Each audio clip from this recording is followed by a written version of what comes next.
Hello all sentient beings and welcome to Transmissions Alt Mode, where we talk about all news, comics, and media related to the... On this episode of Transmissions Alt Mode, we review Transformers issue 15. Hasbro acquires Entertainment One, and tell your crush how you really feel with Transformers Valentine's Day cards. Today is Friday, January 17th, 2020, and this is episode 164 of Transmissions Alt Mode. Welcome to Transmissions Alt Mode, the podcast that believes it's okay to bitch slap one of your lieutenants, if that one is Starscream. I'm your host Charles, aka Big C, and I'm joined by the excellent Transmissions team. Jeremy, aka Yakko. Hey, how you doing? And Daryl, the Cybertronian Beast. Hey, how's it going? Let's talk Transformers. All right, as always, we start off the show by thanking our Donatreons, those lovely people who give us money on Patreon and PayPal. And we really appreciate you guys for supporting the show and keeping us going. If you are not a Donatreon, all you got to do is go to transmissionspodcast.com/support, and that's where you can find links to sign up either on Patreon or PayPal if you would like to help us out. You can also help us by buying merchandise from our TeePublic store, and that's at transmissionspodcast.com/shop. And you can also go to our friend K-Girl store and check out her art at teepublic.com/user/superstark. So check out some of our Transmissions designs and check out her Transformers themed designs. Next week, this Monday, coming Monday, is the next episode of Empire of Rust, episode 15, Buses and Boulevards. So look for that on Monday. We also had, this week, we had the survey results for Empire of Rust. That was also included in our Best of 2019 survey. So Mike talks a little bit about some of the feedback he got for Empire of Rust in a special episode that was in your feed this week. So it should already be there if you haven't listened to it yet. But check it out. All right, let's get into all the comics and media stuff, and we'll start off with some comics news. Okay, so first up, some a cool little Christmas present from TF Nation. They put out their Transformers animated fan fiction comic, Trial and Error. This was done in the 2017. This was released originally in the 2017 TF Nation. We actually got some copies of that, physical copies of that, thanks to some of our friends in the UK. But they are releasing a digital copy for free now.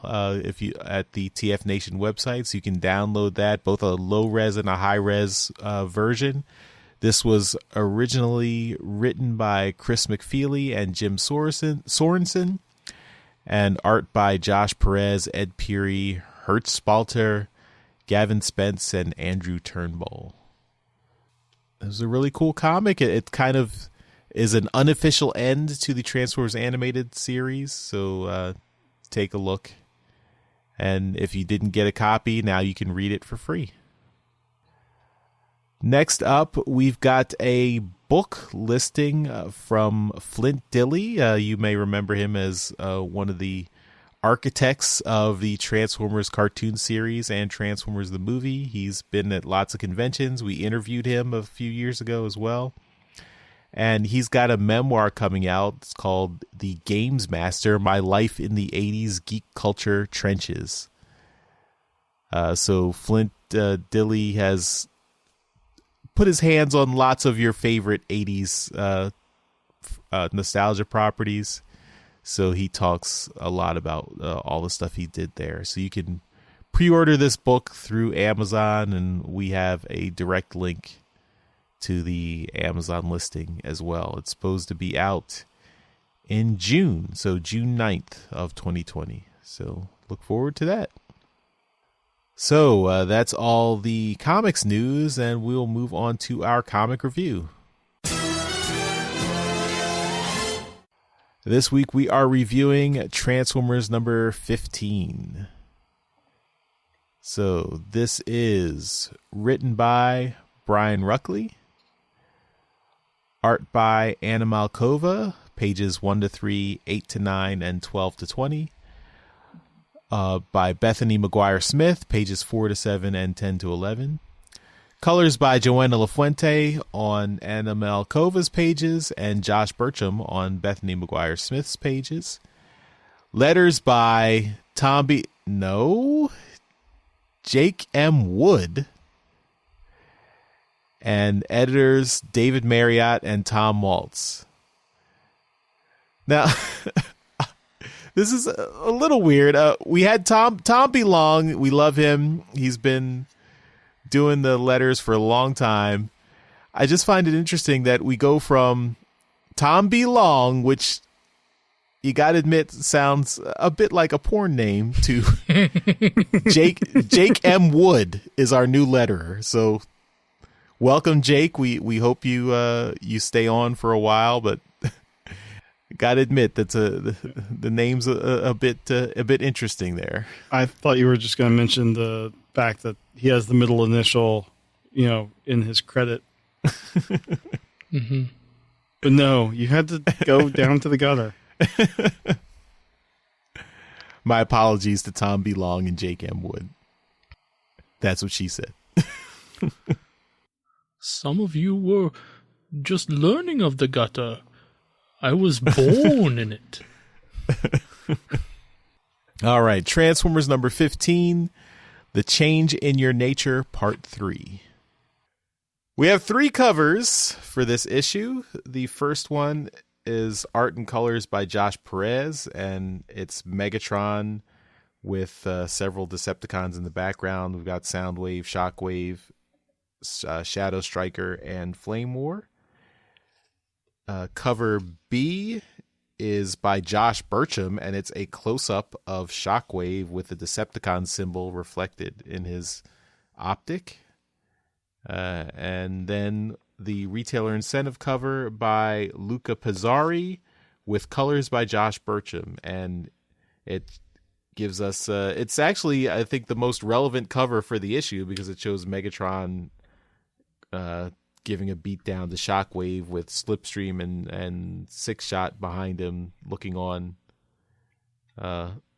like they're about to try and stop him, which wouldn't be a good idea. So, Jeremy, which cover would you like to pick? I like the one that Josh worked on. Which is all 3, but no, I as I alluded to in Trips to the Store this week, the cover A with Josh Perez I got, and I love it. I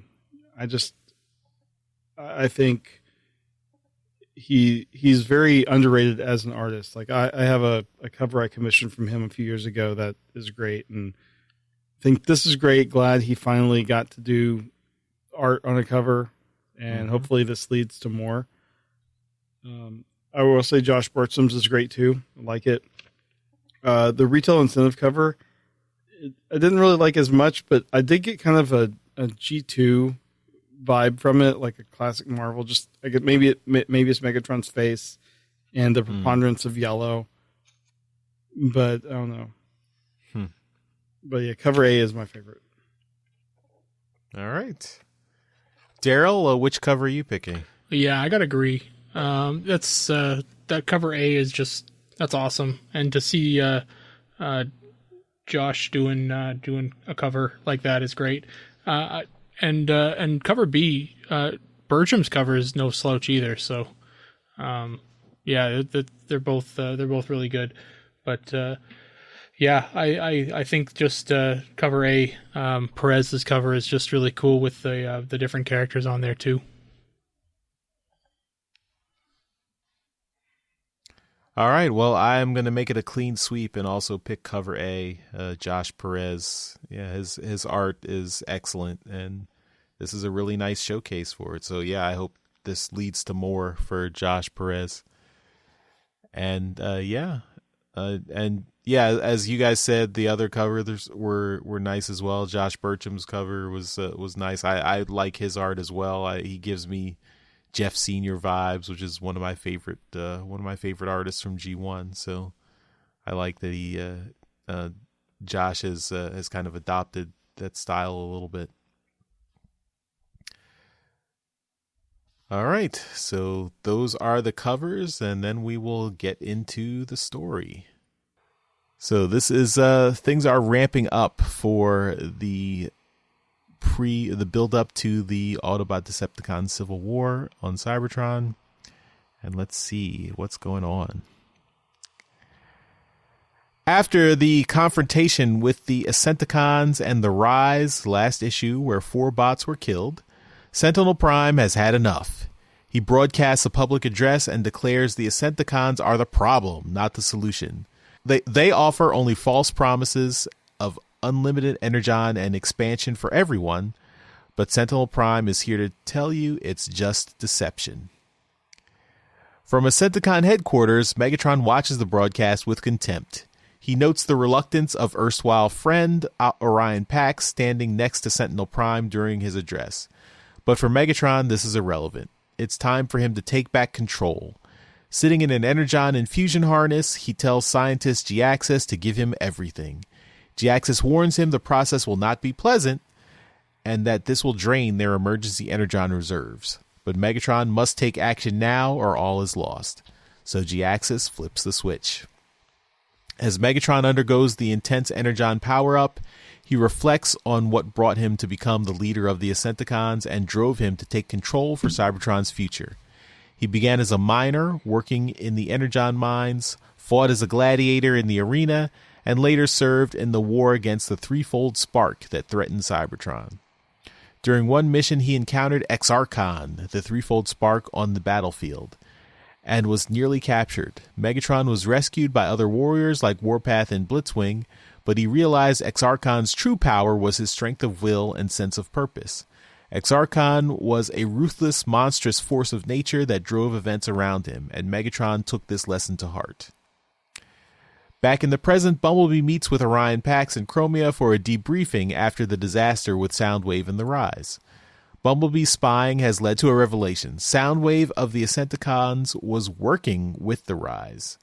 Soundwave killed those Rise members for knowing too much. What's more, Soundwave has recruited all of the Ascenticon Guard. They're all handpicked by him under his thumb, with the exception of Bumblebee and Elita 1. The connections are falling into place. Orion Pax shares what they've discovered as well. Frenzy, one of Soundwave's minions, is likely the one who murdered Brainstorm and kicked everything off. And Barricade was the one who passed information to the Rise about the Void Scavenger Witness. And the Rise used Quake to carry out the task of silencing the Void, which means he also killed Bumblebee's mentee, Rubble. Bumblebee feels betrayed again. Why didn't Pax tell him they suspected Barricade? But Pax didn't want Bumblebee to blow his cover in the Ascenticons or do something he'd regret. But now that they have all this evidence, they have no choice but to tell everything to Sentinel Prime. Back in the past, Megatron laments the aftermath of the War of the Threefold Spark.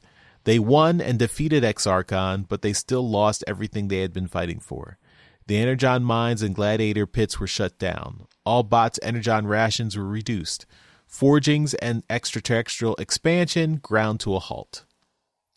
Nominus Prime and the Autobots were leading Cybertron into stagnation. Megatron's mentor, Termagax, opposed this course of action. She founded the Ascenticons to show Cybertron a better way, but she didn't have the will to see it through. And that's where Megatron comes in.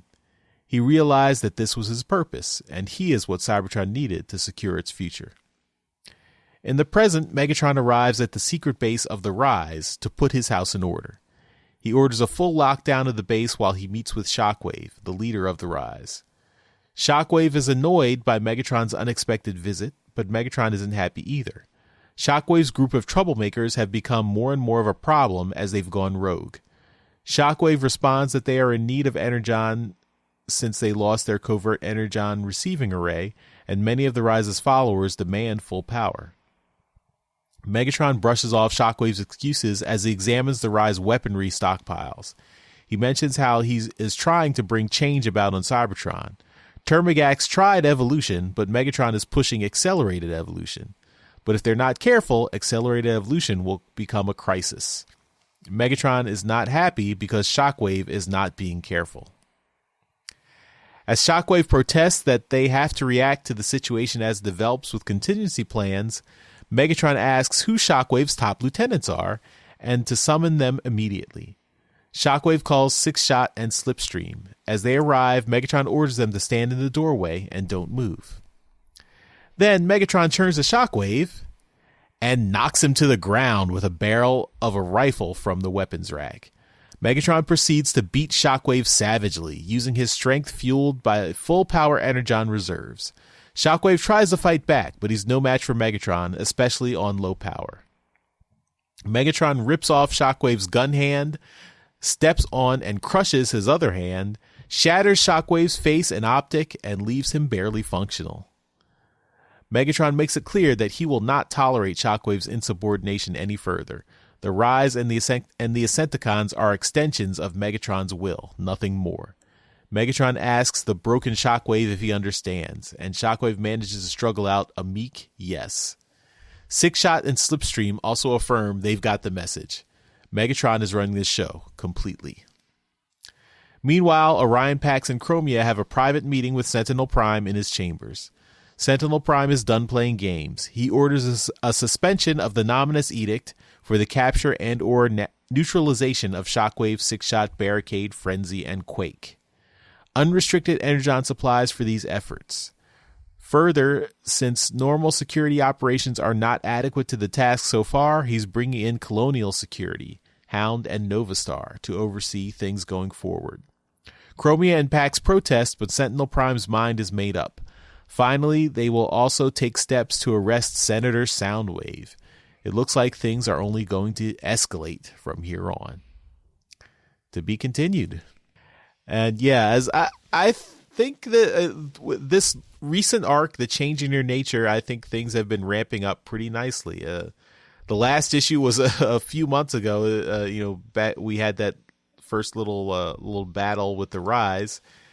Now we have a nice, a good old fashioned slugfest with a good old fashioned beating with Megatron. We finally see the real Megatron come out, the savage, just barely contained anger Megatron, and I like to see the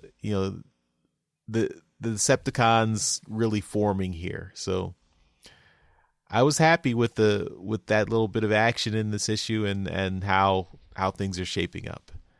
And we get a little bit of lore and backstory with Megatron reflecting on the previous war, and we get a little bit more detail about this threefold spark. This Ex-Archon guy was apparently a guy who could split himself into three bodies, and he had a clone army. I guess somehow he had clones that he could control, and also Skywarp was one of the people working with Ex-Archon. So I guess he used his teleport powers to help Ex-Archon escape at some point. So all these little details are filling in the backstory of the previous Transformers war. It's also interesting to see like Warpath and Blitzwing working together, working with Megatron, and just a nice little inversion of what you expect with the previous war. And the art, I think, is really strong here too. So this is another issue with just Anna Malkova and Bethany Maguire-Smith. And then Joanna LaFuente and Josh Burcham on colors. I think they really do a nice contrast. We have the Bethany Maguire-Smith and Josh Burcham doing the flashback scenes, and then Anna Malkova and Joanna LaFuente doing all the present day stuff. And Jake M. Wood, I think, is doing a good job with the lettering here. So continuing the proud tradition of Tom B. Long. So good job, and looking forward to more. Daryl, what were your thoughts in this issue? Was this beating enough action for you in this issue? No. Okay. Okay. I was happy to see it. It was drawn well, and it was nice to see Megatron, you know, kind of lose his shit for a bit. I honestly, I had no idea why he was losing his shit. I didn't follow the story as to, you know. I didn't take it as him losing his shit. I took that as a controlled, planned, deliberate act. Well, yeah, I mean, he was trying to keep him in line. I get it, right? But I mean, I don't know what Shockwave did to deserve it. It must be just the controlling of Soundwave and all the other stuff behind his back. But honestly, there's so much other stuff in this book that I didn't care about, that I just didn't want to know. I wanted something exciting to happen, and it finally did at the end, but it did in a way that I had no idea why it was happening. It's probably a case of the fact that it's been such a big delay in the books coming out. Like, I didn't go back and read 13 or 14 prior to 15. I've just, you know, I get this thing, and it's, you know, yeah, I remember, you know, I read the previously or story so far blurb at the beginning. It mentions it reminded me of the guys dying in the last issue, and I'm like, okay, yeah, okay, that happened. And then it gets into all this other stuff with the other characters, and, you know, what the hell is his name? The new guy. Exarchon. I'm like, yeah. Don't introduce new guys right now with more strange abilities and shit. Just the story's getting really complicated for me anyway, and we're 15 issues in, and I have no idea where this story is right now. So, you know, they mentioned Brainstorm, they mentioned Rubble. Mm-hmm. You know, now they've got all these other characters that have come back from off-world, and I'm so bored with the extra or the exhibition. I liked some of the art for the gladiatorial stuff, and I kind of thought that was very it kind of foreshadowed the image at the end of the issue, because if you look at the panel, mm-hmm. Megatron's holding a very Shockwave looking character above his head, and then at the end when he beats Shockwave senseless, he holds him above his head, mind you, with one hand, which I don't know how that works with gravity, but you know, he's holding him by his by his shoulders with one hand. Yeah, it's just it very much foreshadowed that previous panel. That Energon is really powerful. He's really strong now. Right. Well, I guess if I'm looking at it right now, his one hand is kind of curved back underneath, and it's now under his waist, so that's more centered. He knows the center of gravity. Right. All of his opponents. But yeah, no. Other than the beating at the end of the book, I honestly was quite bored with this issue. Yeah, it doesn't help that we had such a long gap between issues, but I do think this is the other. I mean, it's still writing for the trade. I mean, that's not really an excuse, but I think if you have them all together, it does read a little bit better. Mm-hmm. But yeah, we still, the single issues should be a little bit more, I guess, cohesive. Mm-hmm. But yeah, Jeremy, what did you think? I enjoyed it. The delay really does kind of hinder the enjoyment, though. I am really starting to enjoy this book like a lot more than when it started. It seems like pieces are moving. I thought the art was pretty good. I did notice at the end, it looks like, see who did the last page. Is it Anna Malkova? It wasn't like this throughout the rest of the book, but on the last page, I can see the Autobot faction symbols on Optimus starting to go back to kind of what, you know, like Alex Milne would do with it, and kind of, it's not like the stamp. You can tell she's kind of making it her own. Mm-hmm. So I like that. Also on that last page, the the art or the light source thing above Sentinel Prime, I'm getting a real Matrix feel from that. I thought that was interesting. I'm wondering if that's going to turn out to be something. If you look at that with like the way the ring around that central planet or whatever, and then the little engraving piece below it, really kind of, I don't know, makes me think of the Matrix. Mm-hmm. It could also be Cybertron too, so it could be like a I think that's what it's intended, but just the overall shape of that with the ring around it and then the little thing below it, kind of, I don't know, makes me think of the Matrix. But yeah, I'm really enjoying this. Looking forward to the next issue whenever that comes out, maybe by the summer.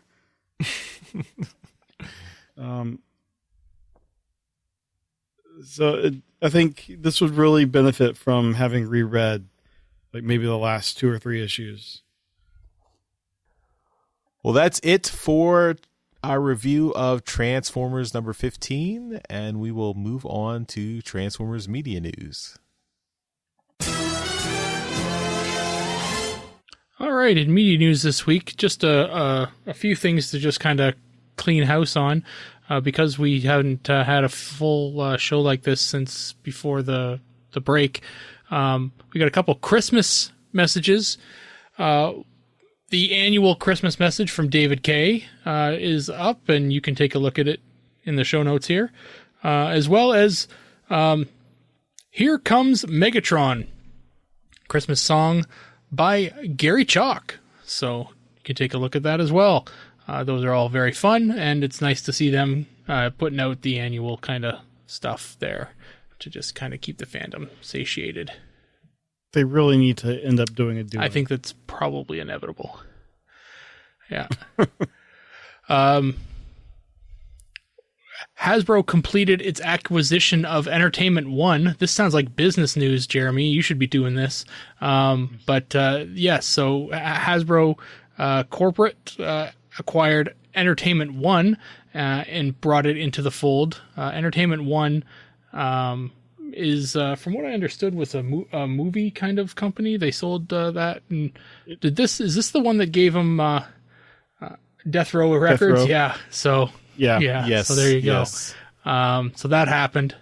But also things like PJ Masks, I think, right? Or stuff like that. But this was also a bit of a distribution thing as well, right? So I remember when I worked at Toys R Us, Entertainment One was the company that kind of ran the movies that were sold in the stores. So I know they had a whole bunch of employees that would come and kind of put out new movies, and they were the ones who gave us all of the kind of cardboard displays, and made sure that those things were all set up properly, and usually there'd be somebody in the store once a week to just kind of check things out. But yeah, so that's cool. That's done. There's a Transformers Bumblebee play pack activity book. This is just one of those fun things you'll find at maybe the dollar store or something like that, just to kind of keep your kids busy on a trip or whatnot, coloring and stickers and fun and little games and stuff to keep them busy. And look for that. Transformers Cyberverse Power of the Spark episode 18 is now available on YouTube. That is all of season 2. So if you are in America, you now have access to all of season 2 on YouTube. If you are elsewhere in the world, you've had access to it for quite some time. Soundtrack Saturdays from Hasbro, the Transformers G1 soundtrack. This is a kind of a fun soundtrack. A lot of 80s tunes in here. So you can take a look at that. There's a link in the show notes for that. And Transformers Evergreen lenticular Valentine's Day cards. So we've gone from Christmas all the way to Valentine's Day in one media news segment. We've got every year you're going to see Transformers as a brand is going to have Valentine's out. This is going to be no different. 2020 is going to be no different. So you're going to have 32 lenticular Valentine's Day card pack. It's just $2.48. So That's a good deal. You can chip in another $248 and get 32 temporary tattoos. So, wow, that's a good deal. Just what your loved one wants. Anyway, that's it for media news. All right, and we will finish up the show with convention news. All right, settle in. We've got lots of convention news going back to before Christmas. Starting with TFCon, they have announced that Andrew Griffith will be attending. He's IDW artist, and I'm not sure if he will be bringing copies of his, that mega print that I got at New York Comic Con, but if he does, I would advise you to check it out. It's huge. It's amazing. I'm sure he'll also be doing commissions and be selling prints. Also, Alex Milne is going to be attending. What more needs to be said about Alex Milne? He's a great artist. He's got Galaxies coming up.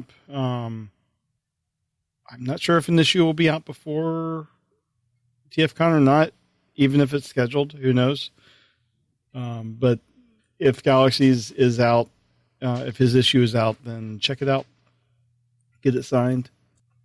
Mark Watts is going to be there, and he is the one that did a lot of the classic box art images for G1.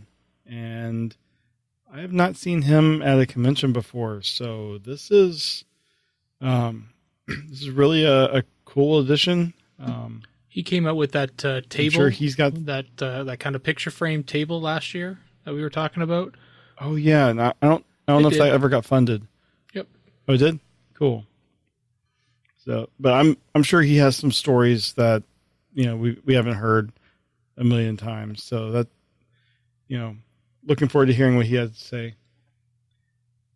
Livio Ramondelli is going to be there, coming off of his arc on Galaxies with the Constructicons, and he's got his new creator-owned work. Killlock. What was it called? Killzone or Killlock.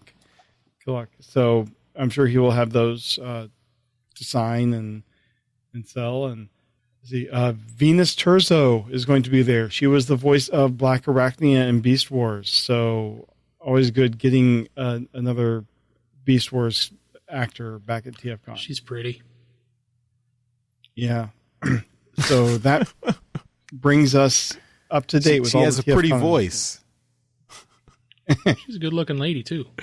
Yes, I was just trying to. All right. Move now, on. If you two, I say it every time she comes to a convention. I have to keep it going. If you two are done, I know. I have to be consistent. Moving on to TF Nation. TF Nation has announced that Kei Zama is going to be attending. I think she's been to a number of these TF Nations. She is coming. She's currently working on Death's Head for Marvel, which is great. But she's done a number of other Transformer works, and joining her will be Brian Ruckley, the writer of the ongoing G1, and be really interested to see what he has to say and how he's what the audience there at TF Nation has to comment. That is it for convention news. All right. Well, that will wrap it up for this episode of Transmissions Alt Mode. Thanks, everyone, for listening, and we will see you next time. Bye-bye. Bye. Later. Hey, everyone. Thanks for listening to this episode of Transmissions. But just because this episode is over doesn't mean the Transformers fun has to stop. Join us and other Transformers fans on our Discord chat server by visiting transmissionspodcast.com/Discord. If you would like to learn more about how you could support the Transmissions Podcast, just visit transmissionspodcast.com/support. Thank you all for listening, and we'll see you again next week.